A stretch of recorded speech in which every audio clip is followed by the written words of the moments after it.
नमस्ते। ओवरव्यू में आपका स्वागत है। आज के 3 प्रश्न या 3 बातें।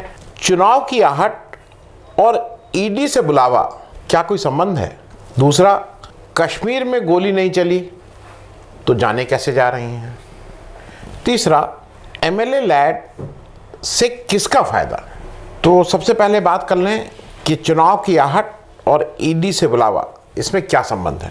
मैं इससे आगे बढ़ूं आपसे फिर से हमेशा की तरह एक आग्रह, चैनल को सब्सक्राइब करें। और अब मैं आपसे आग्रह यह भी करूंगा कि आप अपने दोस्त मित्र से कहिए कि इस चैनल को सब्सक्राइब करें। आपको अगर लगता है कि हम लोग एक ठीक पत्रकारिता कर रहे हैं तो चैनल की मेंबरशिप भी लेने की कोशिश करिए। अगर आपको लगता है कि हर महीने का एक पैसे का कमिटमेंट ठीक नहीं, तो वन टाइम एक बार भी हमारे चैनल को आर्थिक सहयोग दें, जिससे हमें चैनल चलाने में थोड़ी आसानी रहे। तो सबसे पहली बात, अभी सोनिया गांधी और राहुल गांधी को ईडी ने समन भेजा है। पहले था कि 1 जून को जाना है, फिर हुआ कि अब 5 जून और 8 जून को शायद उनको ईडी कार्यालय में व्यक्तिगत रूप से उपस्थित रहना है। और इसके लिए कांग्रेस ने कल शायद प्रेस कॉन्फ्रेंस भी की, जिसमें अभिषेक मनु सिंघवी और रणदीप सिंह सुरजेवाला, इन लोगों ने उसको वो किया और उस पर कुछ बताया कि ये किस चीज़ के लिए नोटिस आया है और इत्यादि इत्यादि। ये पुराना जब ये सरकार 2014 में नरेंद्र मोदी साहब की आई, उसके बाद ये सिलसिला शुरू हुआ है। On the face of it ऐसा बार बार होता है कि जब कोई चुनाव आता है तो ये थोड़ा गतिविधियाँ बढ़ जाती हैं और वो कहीं ना कहीं उसमें राहुल गांधी, सोनिया गांधी को ट्रैप करने की कोशिश की जाती है।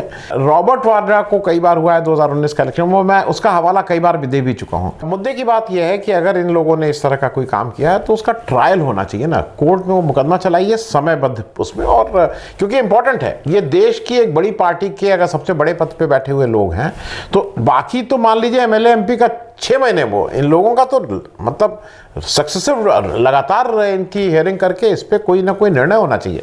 अगर गलत किया तो उनको सजा दी जाए। जो बात है वो थोड़ा, जो मैं उस प्रेस कॉन्फ्रेंस से जो मैं समझ पाया वो थोड़ा समझ लीजिए। मुख्य रूप से इसको कहने वाले, इसके पीछे सुब्रमण्यम स्वामी साहब इसको ड्राइव करते हैं। सुब्रमण्यम स्वामी साहब अभी इस सरकार के बारे में, मोदी जी के बारे में उन्होंने क्या क्या कहा है उसको दोहराने की ज़रूरत नहीं है। मूल रूप से जो मामला है वो नेशनल हेराल्ड के नाम से बोला जाता है, लेकिन उसकी जो कंपनी है उसका नाम था एसोसिएटेड जर्नल लिमिटेड, एजेएल बोलते हैं। एजेएल में आज़ादी से पहले के ये सब पेपर हैं, अखबार हैं, और इनका एक आज़ादी के समय एक दूसरा रोल भी था इन सारे पेपर्स का। उसके बाद एजेएल एक समय फाइनेंशियल प्रॉब्लम्स में आई थी, जैसा कांग्रेस के लोगों का कहना है, और उस समय कांग्रेस ने उसको 90 करोड़ रुपए बतौर लोन दिया था कि भाई वो अपनी फाइनेंशियल क्राइसिस से बाहर निकले और इसको पेपर चले ठीक से।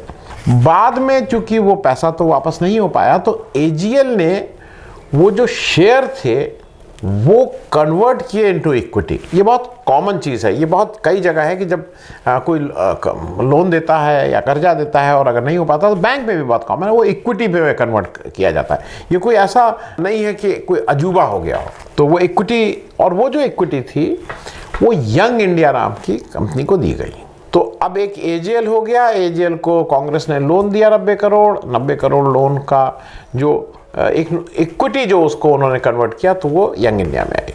अब जो मूल बात है जो इनको बार बार समझ जा रहा है कि जो भी एजेएल की प्रॉपर्टी वो एजेएल के है, कोई प्रॉपर्टी ट्रांसफर नहीं हुई है यंग इंडिया के नाम से। कोई ऐसा नहीं हुआ है कि ये प्रॉपर्टी उनको ट्रांसफर, वो तो भाई जो लोन था, लोन की जगह उसको इक्विटी हो गया और उतना उनके नाम से हो गया है। और कोई पैसे का ये नहीं हुआ कि यहाँ का एसेट कोई उधर कर दिया गया हो।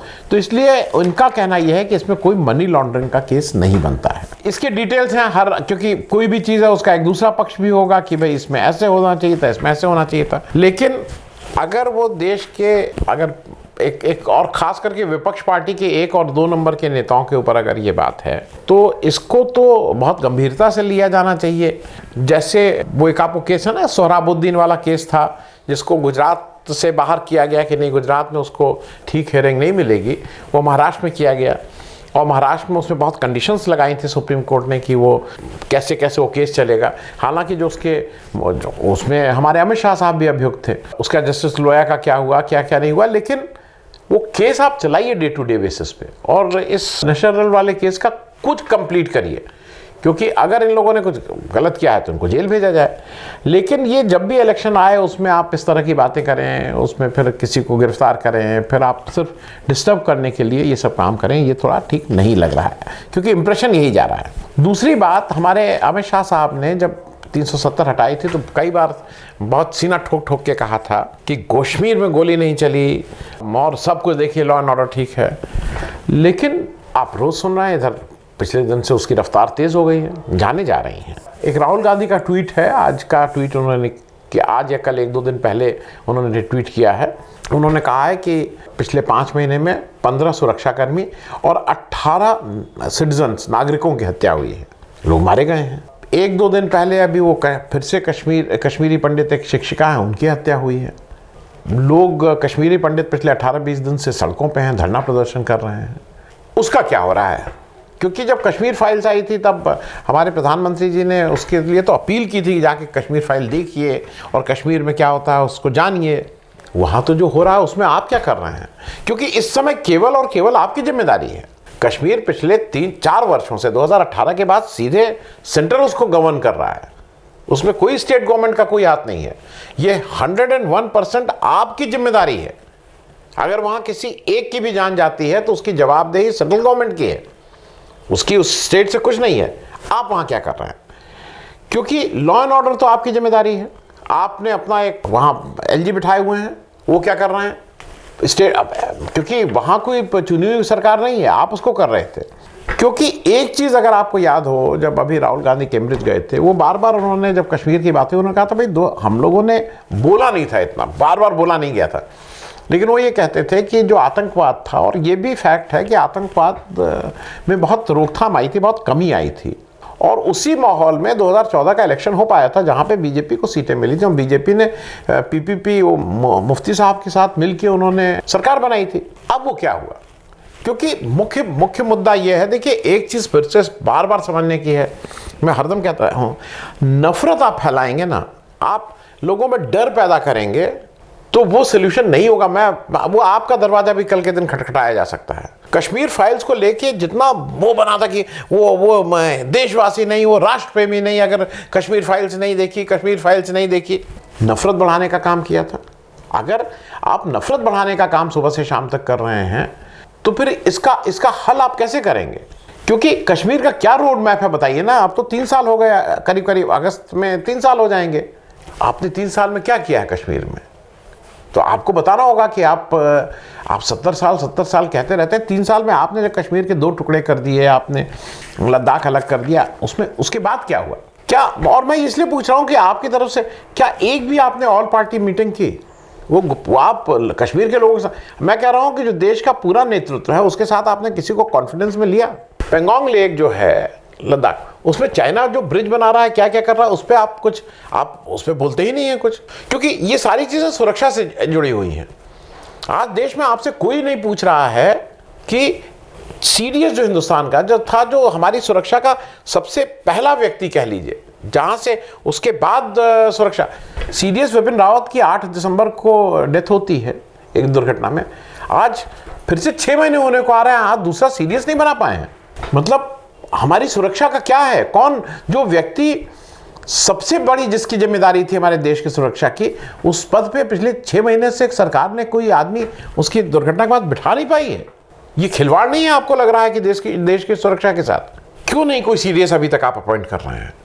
तो ये भी एक सोचने की बात है। अब मैं बात कर लूं जो एक अभी उत्तर प्रदेश में जो विधायक निधि बोलते हैं आम बोलचाल की भाषा में, सांसद निधि, विधायक निधि, वैसे इसका नाम लोकल एरिया डेवलपमेंट फंड होता है, LADF। उत्तर प्रदेश ने ये जो लोकल एरिया डेवलपमेंट फंड होता है वो पर विधायक अब 5 करोड़ रुपया पर ईयर हो गया। 5 करोड़ रुपया पर ईयर, 5 साल में 25 करोड़। एक जिले में मोटे तौर पे करीब 5 कंस्टिट्यूंसीज होती हैं, मोटे तौर पे मैं बोल रहा हूँ, क्योंकि 80 जिले हैं अगर तो 400 वो कंस्टिट्यूंसी, ये मैं मोटा अंदाज बता रहा हूँ। 5 कंस्टिट्यूंसीज होती हैं तो एक जिले में केवल 25 करोड़ इनसे, और अगर सांसद तो रहेगा ही रहेगा, 5 करोड़ उसके हैं, तो 6 लोगों का 25-25 करोड़ अगर आप मिला लीजिए तो बहुत पैसा, 150 करोड़ की बात हो रही है। अब ये बताइए कि अच्छा उत्तर प्रदेश में क्या हुआ है कि 2017 के बाद, ये पहले 1.5 करोड़ था MP ये MLA निधि, विधायक निधि, ये फिर 2 करोड़ की गई, फिर ये 3 करोड़ की गई, अभी 5 करोड़ की गई। ये तीसरी बार बढ़ाई गई है पिछले 2017 के बाद। MP के बराबर है, मतलब टेक्निकली रिप्रेजेंटेशन ये MP का 1/5 है, लेकिन MP लैट MP के बराबर है। इससे खतरा क्या है? इससे खतरा सबसे बड़ा भ्रष्टाचार का है। इससे खतरा, जो लोग भी इस MP लैट को, गांव को, विधायक निधि को जानते हैं, उनको समझ में आ जाएगा कि इससे खतरा कितना बड़ा है। भ्रष्टाचार बढ़ेगा इससे, इसमें कहीं कोई बात नहीं है। ये इन्वेस्टमेंट है, इसमें सबको पता है कि इसमें कितने % सुविधा शुल्क जाता है।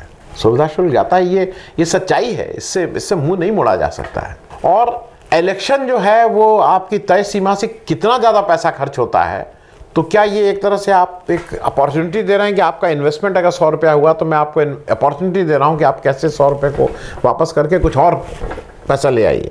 क्योंकि इस तरह के बहुत से उदाहरण मिल जाएंगे जहाँ पे कुछ स्टेट गवर्नमेंट कुछ पुरस्कार देती हैं और उसमें पर मंथ की पेंशन लगा देती हैं, और अगर पर मंथ की वो हर महीने अगर पेंशन मिल रही है तो कितना उसमें कैसे करके और क्या क्या उसमें करके लोग उस पुरस्कार को पा लेते हैं। उसी तरह से ये विधायक निधि की भी बात है। मैं ये बात सिर्फ इसलिए कह रहा हूँ कि इसका कहीं ना कहीं तो रोक लगनी चाहिए।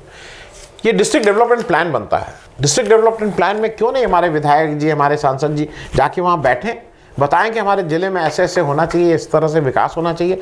आप अपने थ्रू क्यों पैसा खर्च करना चाह रहे हैं? वाई? विधायिका का काम तो ये नहीं है, लेजिस्लेचर का काम तो ये नहीं है कि आप अपने हिसाब से वो करें। क्यों ये काम आप अपने जिम्मे ले रहे हैं? क्योंकि एक और चीज़ समझ लीजिए, अब एक नया चलन चल गया है।